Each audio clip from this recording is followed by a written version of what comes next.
And to love them is an act of worship. Collectively, the Sahaba were given to the Prophet ﷺ as a gift in place of the Hawariyun, and they were not 12 or 13, they were over 100,000. Over 100,000, right? That were given to the Prophet ﷺ, and you better believe there were thousands of people that were looking at the Prophet ﷺ and the love that they had for the Prophet ﷺ, even though they were not from his qawm, they were not from his people. They came from all over the world.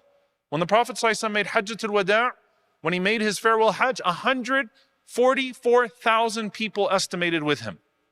From all over the world. They don't share with the Prophet ﷺ what Bani Israel shared with Isa alayhi salam, right? Or what Quraysh shared with Muhammad. But if the Prophet ﷺ said or did anything, they followed, they loved him, they adored him, they were ready to serve. And to love them is an act of worship. To hate them is a sign of hypocrisy. To love them for how they loved our Messenger sallallahu alaihi wasallam. To read about them with such adoration, to remember them, to name our kids after them, to try to embody their spirit with the refugees of our days and with the causes of our days, that's ibadah, that's an act of worship. But you know, like if you send your loved one to a far off city, and a family takes that person in, takes in your loved one and caters towards, you love those people even though you never met them. Thank you for taking care of those that are so precious to us and doing it with such love and sincerity, not feeling burdened by them.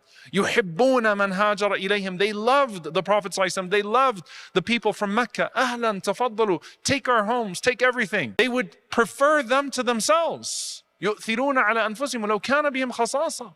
Even if that meant that it was harmful to them, they'd feed them. And subhanAllah, like just think about this. They would feed their guests and they would pretend to be eating with their guests so that their guests did not feel bad that they were eating the only food in the home. Keep the lights off, put some empty plates in front of us, then put the food only on their plates because that's all we have for the night. And Allah testifies to that sincerity. That's love. That's sacrifice. I don't even want you to feel bad that I'm sacrificing for you.